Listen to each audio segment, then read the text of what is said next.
You're having us both tonight. The fluorescent lights of the hospital emergency room burned my eyes as I gripped my little brother's cold hand. 12-year-old Marcus lay on the gurney, his brown skin ashen, his lips turning blue. The doctors said poison. They said there was no antidote. They said I should say goodbye. I refused to believe it. That's when they walked in. Two men, identical in every way except for the coldness in their eyes.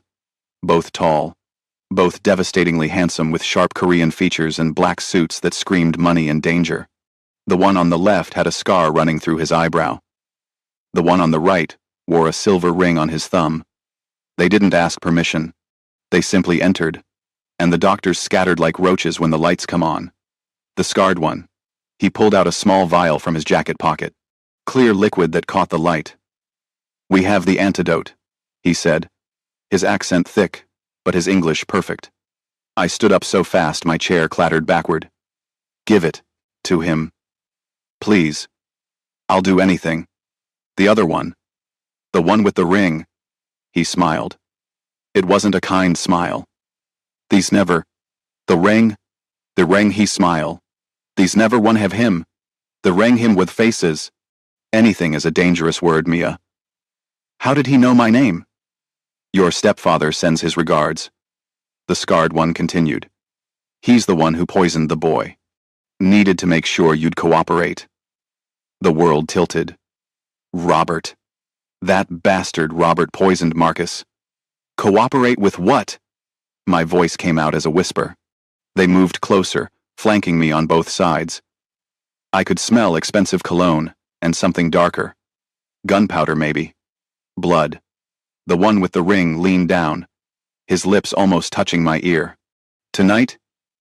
You belong to the both of us." I jerked back. "What?" "Marriage," the scarred one said flatly. "You marry us. Your brother lives. You refuse. He dies in the next 10 minutes. Choose. You're insane. You can't just marry two people. We can do whatever we want," Ring said. "We're the Kang twins, Kyung-soo and Seung-jae, and in our world, we make the rules." I looked at Marcus, his chest barely moved. 9 minutes, maybe. "Why me?" "Your stepfather owes us a debt." The scarred one, Kyung-soo, said. "But more than that, we need you specifically. Your mother worked for us once. You're her daughter.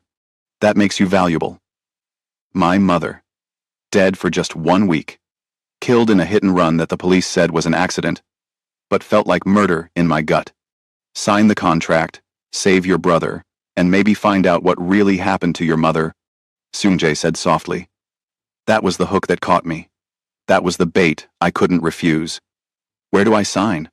Welcome back to my channel, and if you're watching this, thank you for being here. This weekend, I'm bringing you one of the most emotional and intense stories you'll ever hear. Before we continue, if you haven't already, please hit that subscribe button, smash the like, and drop a comment telling me where you're watching from. This story is going to take you on a journey about betrayal, dark secrets, and finding love in the most unexpected places. It's a story that will teach you that sometimes the people we think are our enemies are actually the ones fighting for us in the shadows. So, if you're new here, subscribe, like, and let me know your location before we dive back in. Now, let's continue. 1 week earlier, I had been a completely different person. I had been Mia Johnson, 24 years old, working double shifts as a nurse's aide to support my mother's medical bills and my brother's school expenses. I had been tired, but hopeful. Broke but happy. Normal. Then everything shattered. It was a Tuesday when the hospital called. "Your mother's been in an accident. Come quickly." I ran 6 blocks because I couldn't afford the cab. By the time I arrived, she was already gone. "Hit and run," the police said. Driver fled the scene. No witnesses. No cameras. Just my mother's broken body and a million questions nobody could answer. The funeral was small. We didn't have money for anything grand. Just me, Marcus, Robert, and a handful of neighbors who barely knew her. That's when I first saw them. Two men standing under an oak tree about 50 feet away. Too far to see clearly, but close enough to know they were watching. Identical. Intense. They didn't approach. They just watched. Then they left. I thought I'd imagined them. At home, after the funeral, Robert sat at the kitchen table with a bottle of whiskey and a stack of bills. "Your mother had life insurance," he said. $50,000. For one moment, I felt relief. We could pay off the medical debt. I could put Marcus through school. We could survive. "I already spent it," Robert continued. The relief turned to ice. "What?" "Gambling debt. Had to pay it off or they'd kill me." "You spent my mother's life insurance on gambling?" I couldn't breathe. That money was for Marcus. For his future. Robert wouldn't meet my eyes. I had no choice. "There's always a choice, you selfish bastard." He stood up then, and I saw something in his face I'd never seen before. Fear. Deep, bone-chilling fear. You don't understand the kind of people I owe money to. The Kang twins. They run everything in this city. Drugs, weapons, protection. Cross them and you disappear. So you stole from your dead wife's children instead? I borrowed money from them years ago. I was supposed to pay them back with information about a rival gang. I couldn't deliver. So now they want something else. What else? You. I laughed. It was a harsh, broken sound. "You're selling me to pay your debt?" "It's not like that." "Where?" End quote. "I'm Sul, Arglaf 10. They need a wife for some business deal. 1 year, that's all. Then you're free, and Marcus is taken care of. Go to hell." I grabbed Marcus, and we left. We stayed with my friend Shanice for 3 days. I thought we were safe. Then Marcus collapsed. The contract was 12 pages long. I didn't read it. I just signed every line they pointed to while Marcus struggled to breathe on the hospital bed. Kyung-soo administered the antidote himself. Within 2 minutes, Marcus's color returned. Within 5, he was breathing normally. Within 10, he was asleep. Stable. Alive. "He'll stay here under our protection," Seung-jae said. "Best doctors, best care. As long as you fulfill your end." What exactly is my end? You live with us. You play the role of our wife in public. You produce an heir within 1 year. My stomach dropped. "Excuse me?" "It's in the contract," Kyung-soo said coldly. Page 7. Clause 13. "You expect me to sleep with both of you?" "We expect you to fulfill your obligations," Kyung-soo replied. "How you interpret that is up to you. But the contract is clear. 1 year. 1 child. Then you're free." "Why? Why would you need this?" Seung-jae glanced at his brother, then back at me. "Our grandmother left us a substantial trust fund. Hundreds of millions. But there were conditions. We must be married to a woman of good character, and we must produce an heir. Only then do we get access to the money. It must be a legitimate marriage. A pure bride. Someone with no criminal record. No scandal. Someone like you. There are thousands of women like me, but only one daughter of Helen Carter. My mother's maiden name. They said it like it meant something. What did my mother have to do with this?" Kyung-soo's jaw tightened. Seung-jae looked away. "That's not part of this conversation," Kyung-soo finally said. "Get in the car. We're leaving. I want to stay with Marcus. He's sedated. He'll sleep until morning. You can visit tomorrow." Kyung-soo grabbed my arm. Not rough, but firm. Unyielding. I looked back at my baby brother one more time, then let them lead me away. The compound was massive. 20-foot walls. Armed guards. Cameras. Everywhere. The house itself looked like something from a magazine. All modern architecture and expensive materials. My room was on the 3rd floor. Huge bed, private bathroom. Walk-in closet, full of clothes in exactly my size. It was beautiful. It was also locked from the outside. I discovered that, when I tried to leave around midnight, the door wouldn't budge. I pounded on it, screamed, kicked it until my foot hurt. No one came. I spent that first night crying on the floor, wondering what kind of hell I'd walked into. Morning came with a knock. The door opened, and a woman in her 50s entered with a breakfast tray. "Good morning, Mrs. Kang. I'm Helen, the housekeeper. I'm not Mrs. Kang. The masters say you are." She set the tray down. "Eat. You'll need your strength." "Why is my door locked?" "Why?" "For your protection," Helen said. But her eyes said something different. They said prisoner. After she left, I searched the room. The windows didn't open. The bathroom had no windows at all. There was a phone, but it was disabled. No internet connection on it. I was trapped. Around noon, Kyung-soo entered without knocking. "Come," he said. "Time for you to understand the rules." He led me through the house. Every room was impressive and cold. No personal touches, no warmth, just money and power on display. We ended up in the basement. My blood turned cold when I saw what was down there. A room with chains on the walls. Bloodstains on the concrete floor. Tools. I didn't want to identify hanging from hooks. "This is where we bring people who break our rules," Kyung-soo said casually. "People who steal from us, people who betray us, people who try to escape." I couldn't speak. "You're thinking of running," he continued. "Everyone does at first. So I want you to understand what happens if you try. Your brother dies. Your stepfather dies. And you end up here. Do we have an understanding?" I forced myself to look at him. To not show fear, even though terror was eating me alive. "I understand that you're a monster," he smiled. "Good. Honesty is refreshing. Most people just tell me what I want to hear. I'm not most people. No," he said, studying me with those dark eyes. "You're not. That's why we chose you." We went back upstairs, where Seung-jae was waiting in the living room. He looked at his brother with disapproval. "Did you really take her to the basement on her first day? She needed to understand. She needs to trust us, not fear us. Fear is more reliable than trust." They argued like I wasn't even there. I used the opportunity to study them both. Identical faces but completely different energy. Kyung-soo was all sharp edges and violence.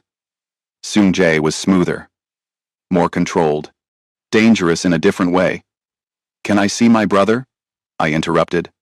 They both turned to me. "After lunch," Seung-jae said. "We'll take you." The meal was awkward. We sat at a table that could seat 20. They ate in silence. I pushed food around my plate. Seung-jae said, "You're too thin." "I'm not hungry." "It wasn't a suggestion," Kyung-soo added. I put my fork down. "If you want me to play this role, you need to stop treating me like a prisoner." "You are a prisoner," Kyung-soo stated. "Then I'm a prisoner who won't eat, won't sleep, won't cooperate. I'll make this so difficult for you that you'll regret ever bringing me here." Seung-jae laughed. "She's got fire. I like that." Kyung-soo didn't look amused. "Fire gets people burned. Or it keeps them warm," I shot back. He stared at me for a long moment. Then, surprisingly, he nodded. "Fine. Some freedom. But you're never alone outside this house. You're never unsupervised. And if you try anything stupid, the consequences won't just fall on you." It was the best I was going to get. They kept their word and took me to see Marcus that afternoon. He was awake, eating ice cream, looking healthier than he had in months. "Mia!" "Asked." He hugged me tight. "The doctors said you saved me, that you got me the medicine."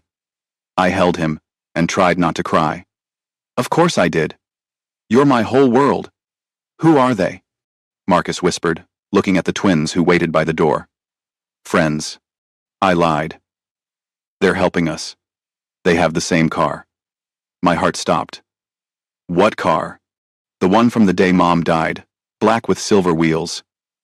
I saw it parked near where the accident happened. I looked at the twins. They were talking to a doctor, not paying attention to us, or pretending not to. Are you sure, Marcus? Yeah. I thought it was cool. That's why I remembered. There aren't many cars like that. After the visit, I confronted them in the car. We were barely out of the hospital parking lot when I spoke. Were you there when my mother died? Seung-jae's hands tightened on the steering wheel. Kyung-soo, sitting beside me in the back, went very still. Who told you that? Kyung-soo asked. Answer the question. Was your car at the scene of my mother's accident? Yes, Seung-jae said quietly. The admission felt like a punch to the gut. Did you kill her? No, Kyung-soo said firmly. But we were there. We tried to stop it. Stop what? What happened to my mother? That's complicated, Seung-jae began. Uncomplicated. They looked at each other. Some silent communication passed between them. Your mother worked for our organization 5 years ago, Seung-jae finally said. She was an accountant. She saw things she shouldn't have seen. She tried to leave. There was an accident. You're lying, I said. I can see it in your eyes. Kyung-soo's jaw clenched. Believe what you want. The truth is complicated, and you're not ready to hear it. Try me. No, Kyung-soo said with finality. Not yet. Maybe not ever. Focus on your brother. On fulfilling your contract. Leave the past buried. But I couldn't. I wouldn't. If they were involved in my mother's death, I would find out. And I would make them pay. The next few weeks were a strange routine. I had more freedom but always with supervision. Helen, the housekeeper, barely left my side. I could visit Marcus 3 times a week. I could walk the grounds. I could read, watch television, exist. But I was still a prisoner. Kyung-soo began training me in self-defense. That was unexpected. If you're going to be associated with us, you need to protect yourself, he explained the first day in their private gym. Afraid someone might kidnap your precious contract bride? Something like that. The training was brutal.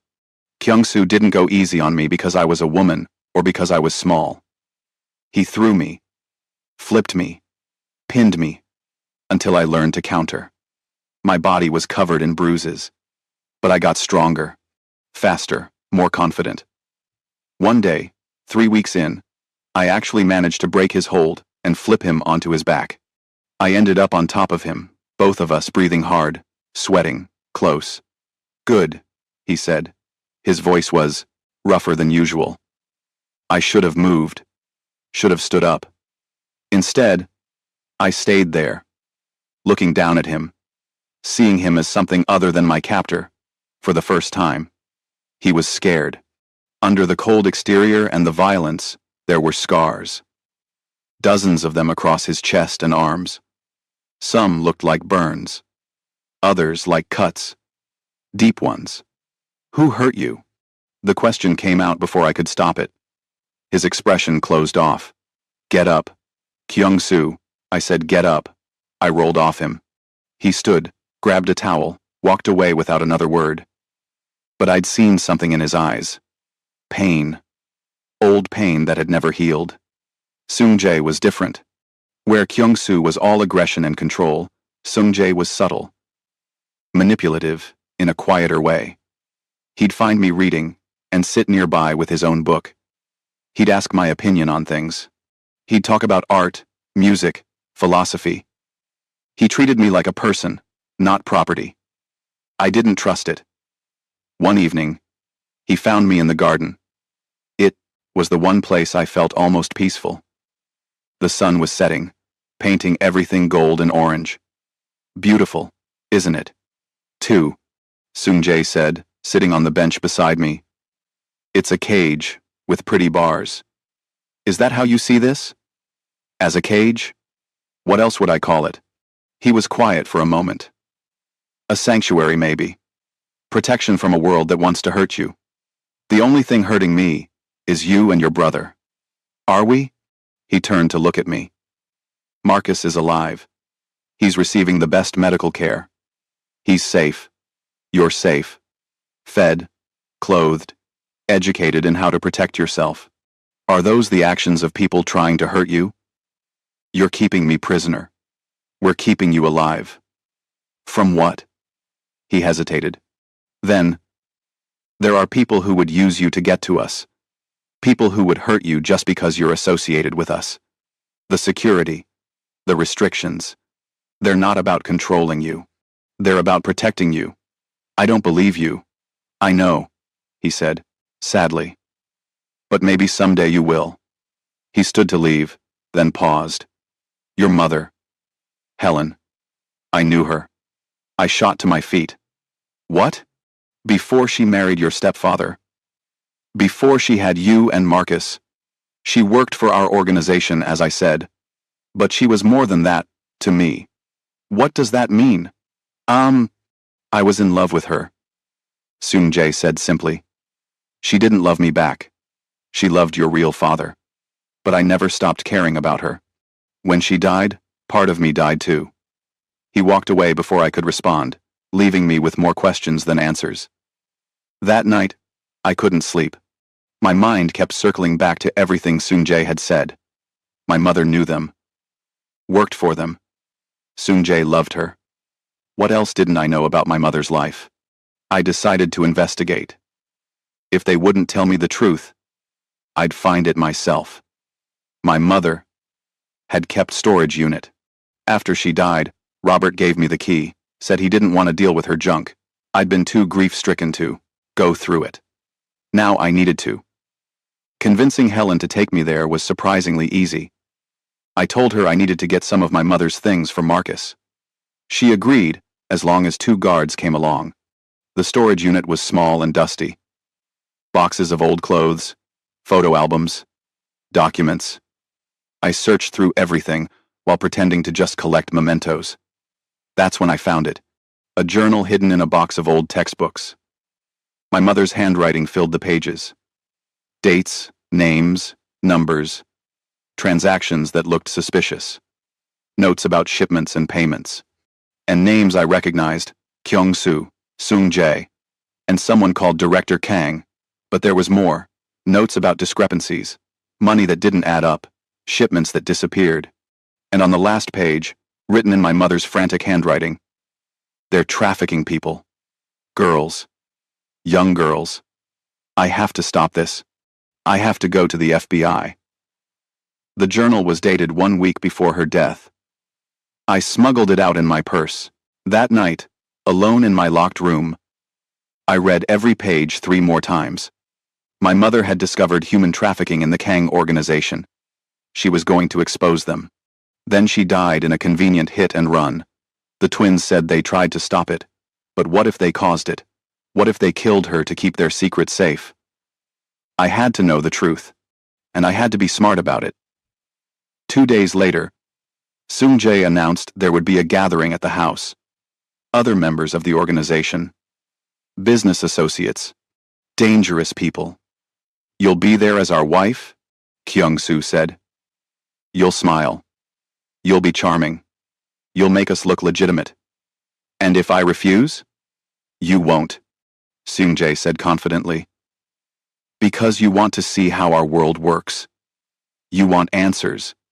This is your chance to observe.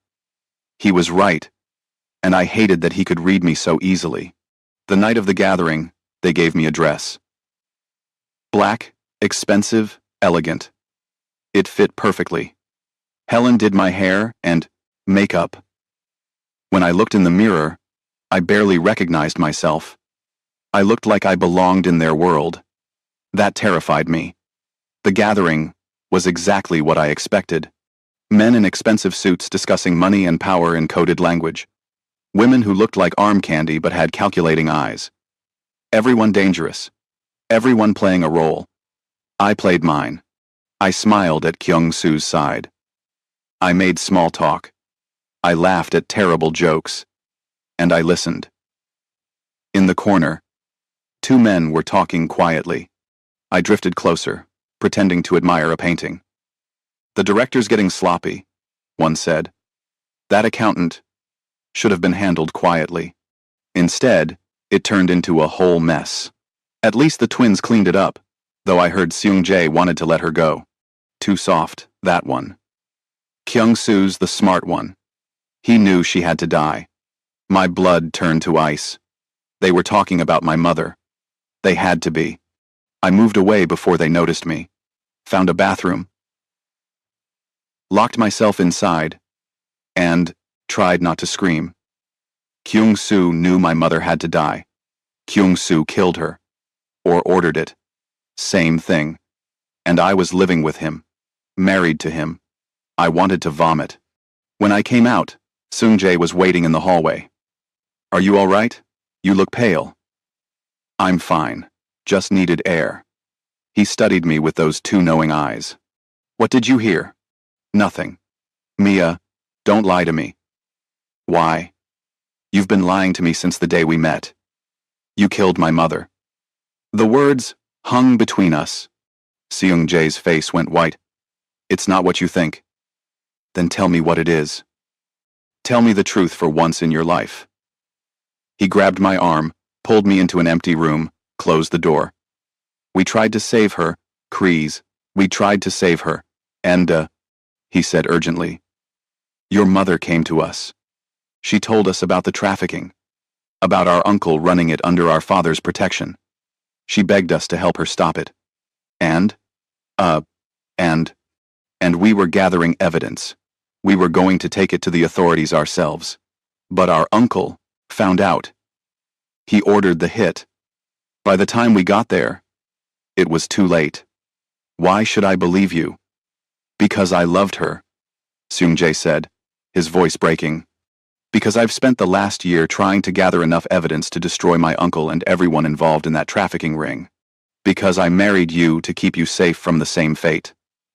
That doesn't make sense. How does marrying me keep me safe? You're Helen Carter's daughter. You inherited her evidence, her knowledge, her danger. By making you family, by putting our protection around you, we keep our uncle from killing you too. I wanted to believe him. God, I wanted to. But trust was a luxury I couldn't afford. Prove it, I said. Show me this evidence. I can't. Not yet. It's not complete. If we move too soon, he'll destroy everything and disappear. Convenient. Mia. Please. Don't. I jerked away from him. Don't. Touch me. Don't talk to me. I need to think. I left him there and returned to the party. For the rest of the night, I played my role perfectly while my mind raced. One of them was lying. Maybe both. But who? And how could I find out without getting myself killed? The next morning, I was summoned to Kyung-soo's office. He sat behind a massive desk, looking every inch the mafia boss. Seung-jae told me about your conversation last night. Of course he did. He's telling you the truth. Is he? Or are you both just trying to keep me compliant? I werg. Kyung-soo stood, came around the desk. He moved into my space, towering over me. If we wanted you compliant, there are easier ways than elaborate lies. We could threaten Marcus. We could hurt you. We could break you. But we haven't. Ask yourself why. Because you need me intact for your grandmother's trust fund. We need you alive. That's all. The trust fund is secondary. I don't believe you. His hand shot out, grabbed my wrist. Not hard enough to hurt, but firm enough to stop me from leaving. Your mother's journal. You have it, don't you? You found it in her storage unit. My heart stopped. Number 4. Mistake. My heart stopped. How did you know? We've had her storage unit under surveillance since she died. We knew you'd go there eventually. We let you take the journal. We wanted you to see the truth in her own words. Then you know what she wrote. About the trafficking. About going to the FBI. Yes. And you should also notice what she didn't write. Our names in connection with the trafficking. Because we weren't involved. Our uncle was. Our father was. We were trying to help her stop it. Prove it, I challenged. He pulled out his phone, showed me a series of text messages between him and my mother, planning, strategizing, her thanking him for his help. The dates matched the journal entries. She trusted us, Kyung-soo said quietly. She died before we could save her. That's something I'll regret for the rest of my life. I looked at his face, and I saw something I hadn't seen before. Guilt. Real, crushing guilt. If you're telling the truth, then who killed her? My uncle, Director Kang, our father's brother. He ran the trafficking operation. When he found out your mother was gathering evidence, he ordered the hit, made it look like an accident. Where is he now? That's complicated. He's powerful. Connected. We can't just kill him. We need evidence that will destroy his entire operation. Evidence that will protect us from retaliation. And you're telling me why? And you're. Kyung-soo released my wrist. Because you deserve to know the truth. Because I'm tired of you looking at me like I'm a monster. And because we need your help. My help? Your mother's journal has information we don't. Names, dates, locations. Combined with what we have, it might be enough to take him down. I stepped back, processing. You want me to help you destroy your uncle. I want you to help us get justice for your mother. What happens after? When he's gone, you're free. The contract is void. You and Marcus can go live your lives in peace. We'll make sure you're protected, financially secure. You'll never have to see us again. That should have made me happy. Instead, it felt wrong, like something was twisting in my chest. I need time to think. Take all the time you need, Kyung-soo said. But Mia, whether you believe it or not, we're on your side. We always have been. I spent the next week in a daze. I read my mother's journal over and over. I compared it to the messages Kyung-soo showed me. Everything aligned. They were telling the truth, or they were incredibly good liars. Sung-jae found me in his art studio one afternoon. The walls were covered in paintings, and every single one featured a woman who looked like my mother. She was beautiful, Sung-jae said from the doorway. You really loved her. I really did. She was kind, strong, brave. Everything good in a world full of darkness. When she died, the darkness won. Why didn't she love you back? Because she met your father first. And when she loved completely. There was no room for anyone else. Tell me about him. My real father. Robert won't talk about him. Sung-jae moved to stand beside me, looking at the paintings. His name was David Carter. American soldier stationed in Korea. That's where they met. He was a good man. Honorable. But he got caught up in something bad. Wrong place, wrong time. Our father used him to smuggle weapons. When David tried to get out, our father had him killed. The pain was sharp and sudden. My father was murdered too? I'm sorry. I thought you knew. Robert said he died in a training accident. That was the cover story. The truth is, our father ordered his death. Your mother witnessed it. That's how she ended up working for us. She was trying to gather evidence against our father. When he died of a heart attack 2 years ago, she thought it was over. But our uncle took over the operation. And it got worse. I sank onto the couch. My father murdered. My mother murdered. Both by this family. Why would you tell me this? Don't you think it makes me hate you more? Probably. But you deserve the truth. All of it. No more lies. No more secrets. Do you regret it? Being part of this family? Every single day, Sung-jae said softly. But we can't change our blood. We can only try to be better than those who came before us.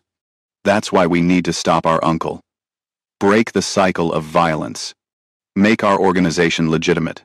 And you think I can help with that? I think your mother started something important. and I think you're brave enough to finish it." He left me alone with the paintings and my thoughts. That night, I made my decision. I found them both in the living room. It was late. They were drinking whiskey and talking quietly. "I'll help you," I announced. They both looked at me. "But I have conditions." I continued. "I want full transparency. No more secrets. I want to know everything about the plan. And when this is over, I want enough money to put Marcus through college and medical school. He wants to be a doctor. I'm going to make sure he becomes one." "Agreed," Kyung-soo said immediately. "There's something else," I said. "The clause about an heir. I won't fulfill that. I won't bring a child into this world of violence." "Understandable," Seung-jae said. "We'll void that clause." "Just like that? The trust fund was never really about the money," Kyung-soo admitted. "We have plenty of money. It was about giving you a reason to stay, to be protected, to be family." "Why would you want that?" Seung-jae and Kyung-soo exchanged a look. "Because we failed your mother," Seung-jae said. "And we won't fail her daughter." Something in my chest cracked. These men, these dangerous, violent men, they genuinely cared. In their twisted way, they were trying to protect me. "Tell me the plan," I said, sitting down. "Tell me everything." The plan was complex. Director Kang, their uncle, was hosting a charity gala in 2 weeks. All the major players in the organization would be there. It was the perfect opportunity to gather evidence. "We need someone on the inside," Kyung-soo explained. "Someone he doesn't see as a threat." "Someone like me," I realized. "He's been asking about you," Seung-jae said. "Wants to meet his nephew's new wife. He's curious, charming, dangerous. What would I have to do?" "Wear a wire. Get him talking. He likes to brag, especially to beautiful women. If we can get him to confess to the trafficking, to your mother's murder, we have him. And if he finds the wire?" Neither of them answered. They didn't have to. "I'll do it," I said. "For my mother. For all the girls he's hurt." "You don't have to," Seung-jae said gently. "We can find another way." "No, this is my choice." "No, he failed to break my family." Kyung-soo nodded slowly. "We'll prepare you. Train you. You won't be alone. We'll be there the entire time." "One more thing," I said. "If something goes wrong, if he hurts me, promise me you'll get Marcus somewhere safe. Promise me he'll be okay." "You have our word," Kyung-soo said. "But nothing will go wrong. We won't let it." The next 2 weeks were intense. They taught me how to wear a wire without it being obvious, how to steer conversations, how to read body language, how to lie convincingly. Kyung-soo's training became more focused. Defense against grabs, against weapons, against multiple attackers. He pushed me harder than ever. "You're going to be in a room full of predators," he said during one session. "You need to be able to protect yourself if something goes wrong. You said nothing would go wrong. I said we wouldn't let it. But I also believe in preparation." One night, after a particularly brutal training session, I collapsed on the mat. Every muscle screamed. Kyung-soo sat down beside me, handed me water. "You're strong," he said. "Stronger than you know." "I don't feel strong. I feel terrified." "Good. Fear keeps you sharp. Just don't let it paralyze you." "Did you feel fear? Your first time doing something like this?" He was quiet for a long moment. "I was 15. Our father brought me and Seung-jae to witness an execution. A man who'd stolen from him. He made us watch, then he handed us guns and told us to finish it." My stomach turned. "Did you?" Seung-jae couldn't. He was sick for days after. So I did it. I pulled the trigger. I became the monster our father wanted. "You're not a monster." "Yes, I am. I've killed. I've hurt people. I've done terrible things in the name of this organization, but you're trying to be better. That counts for something." He looked at me with something like surprise. You really believe that? Face. Gentle. So different from the violence he was capable of. You're dangerous, he said softly. Why? Because you make me want to be the man you see instead of the monster I am. The moment hung between us, charged and fragile. Then he stood, offered me his hand. Come on. One more round. Seung-jae's preparation was different. He taught me about the organization's history, the key players, the alliances and rivalries. He showed me photographs, made me memorize faces and names, but he also showed me something else. A room I hadn't seen before, filled with evidence, files, photos, recordings, years of work. This is everything we have on our uncle, he said. Evidence of trafficking, money laundering, murder. But it's not enough. We need his confession. We need him to tie it all together. Why hasn't anyone stopped him before now? Because he's careful. Because he has powerful friends. Because people who try to stop him end up dead. Like my mother. Like your mother, Seung-jae agreed quietly. She was brave. Braver than anyone I've ever known. She knew the risks, and she tried anyway. Do you think she'd be proud of me? For doing this? I think she'd be terrified for you. But yes, I think she'd be proud. He showed me one more thing. A box of letters. My mother's handwriting. She wrote these to you and Marcus. Before she died, she had a feeling something might happen. She wanted you to have them. My hands shook as I took the box. Why didn't you give these to me before? Because I was selfish. Because reading them meant admitting she was really gone. Because I'm a coward. I opened the top letter. My mother's words, telling me she loved me, telling me to be strong, telling me that sometimes the right thing and the safe thing aren't the same, but we have to choose right anyway. I cried then, and Seung-jae held me while I did. No words, just comfort. When I finally stopped, I pulled back and looked at him. Thank you for keeping these safe. I'm sorry I didn't give them to you sooner. You're giving them to me now. The night of the gala arrived. I wore a red dress that Seung-jae picked out. The wire was hidden expertly. I looked beautiful. I looked confident. I felt like I might throw up. Remember, Kyung-soo said in the car. We'll be watching the entire time. You're never alone. Get him talking about the business, Seung-jae added. Men like him love to brag. Use that. And if things go wrong?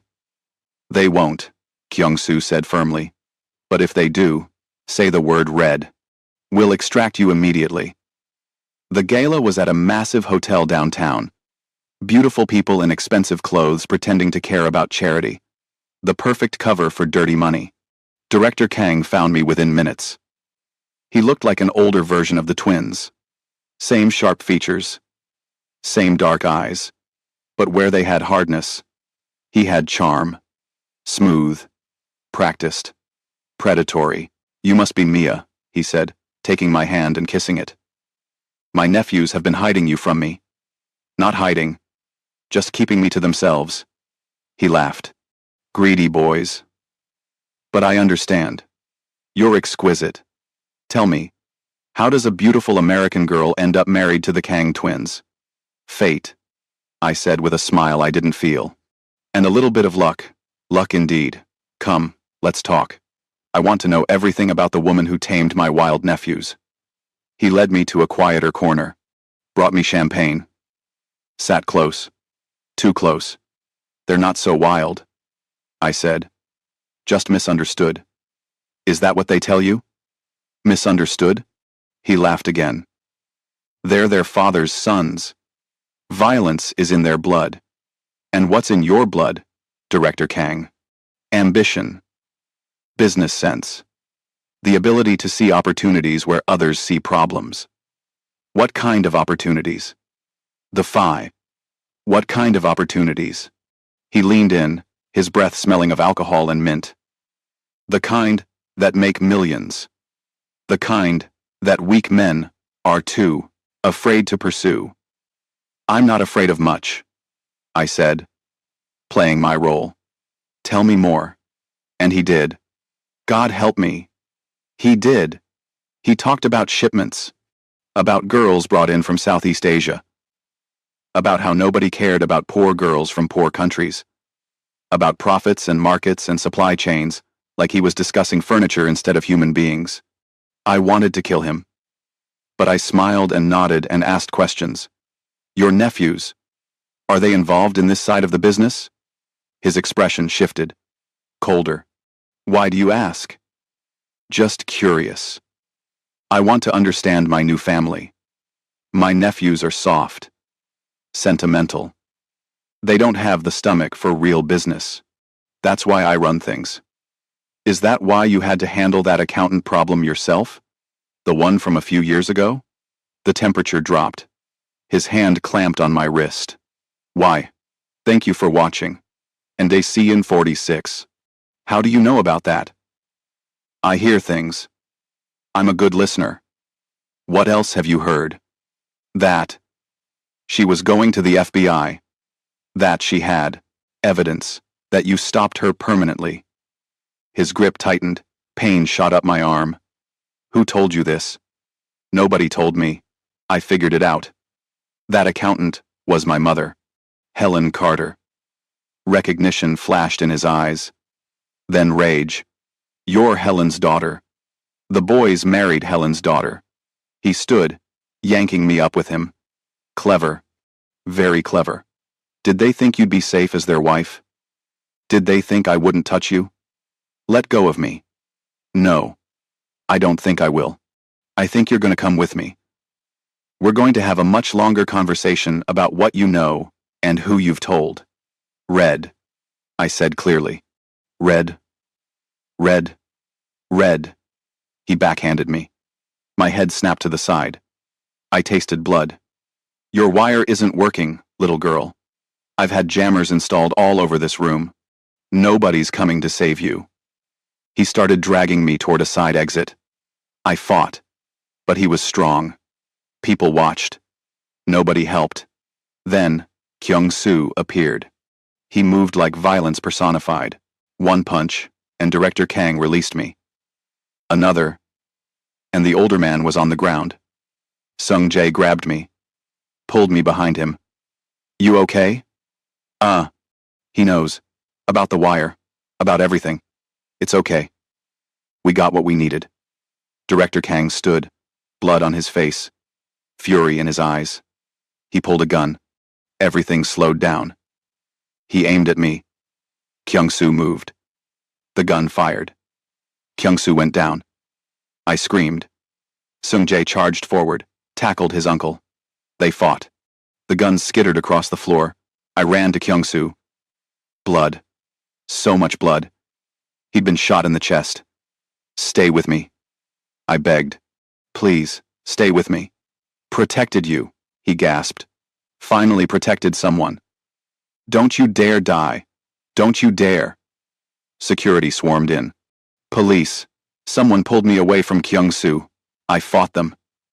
That's my husband. That's my husband. Let me go. Paramedics took over. They worked on him while I watched, helpless and terrified.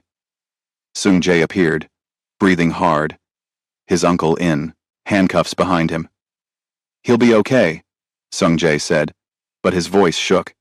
He has to be okay. The hospital waiting room became my entire world. Hours passed. That, then more hours. Sung-jae sat beside me, holding my hand. Neither of us spoke. What was there to say? Marcus arrived. Helen brought him. He hugged me and didn't ask questions. Finally, a doctor emerged. He's stable. The bullet missed his heart by inches. He'll need surgery, but he's going to survive. I collapsed, just folded in on myself. Sung-jae caught me. He's okay, I sobbed. He's okay. Yeah, Sung-jae's voice was thick. He is. They let me see him briefly. He was unconscious, pale, hooked up to machines, but alive. I took his hand. You saved me. You actually saved me. You impossible man. Over the next 3 days, everything else unraveled. The wire had worked until we entered that room, but they'd gotten enough. Combined with the evidence they'd already gathered, and Director Kang's attack on me, witnessed by dozens of people, it was over. The trafficking ring was exposed. Director Kang was arrested. Others in the organization went down with him. The twins' organization was damaged, but survived. They'd cooperated with authorities, made deals, started the process of going legitimate, and I stayed at Kyung-Soo's bedside through all of it. He woke up on day 4. You're still here, he said, voice rough. Where else would I be? Free. The contract's void. Your mother's killer is in jail. You can go. What if I don't want to go? He stared at me. What? What if I want to stay? What if somewhere along the way, I started caring about you and your brother? What if I want to see what happens next? Mia, you don't owe us anything. I know. But maybe I'm not staying because I owe you. Maybe I'm staying because I choose to. Why would you choose this? Choose us? Because you're not the monsters you think you are. Because you tried to save my mother. Because you protected me even when it cost you everything. Because you make me feel strong and safe and wanted. Because I love you. The words hung in the air. True and terrifying. You can't love me, Kyung-Soo said. You can't love either of us. Too late. Seung-jae appeared in the doorway. She's right. You know, it is too late. For all of us. He came to the other side of the bed. Took my other hand. I love you too, he said simply. I tried not to. Tried to keep it professional. But somewhere between teaching you our family's dark history and watching you risk everything for justice, I fell. Completely. This is insane, Kyung-Soo said. But he was looking at me with something like hope. Probably, I agreed. But my mother taught me that the right thing and the safe thing aren't always the same. This isn't safe. But it feels right. What about Marcus? Kyung-Soo asked. What about your normal life? Marcus is safe. Happier than I've ever seen him. And normal is overrated.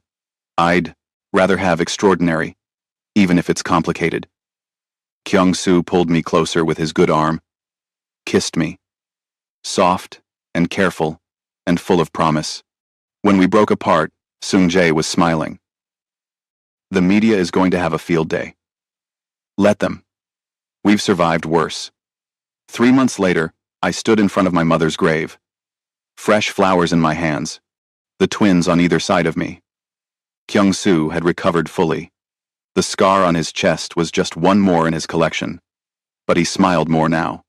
Laughed occasionally. Let himself be human. Seung-jae had taken over running the legitimate side of their business.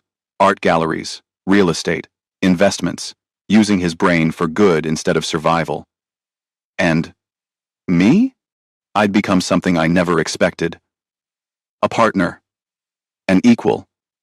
Part of their empire and their lives in every way. I did it, Mom, I said to the gravestone. I finished what you started. Director Kang is going to prison for the rest of his life. The trafficking ring is destroyed. Those girls, they're safe now. She'd be proud of you, Seung-jae said softly. She'd probably be horrified that I married into the family that got her killed. She'd understand, Kyung-Soo said. She knew that people are more than their worst moments. That's why she tried to help us in the first place. I placed the flowers on her grave.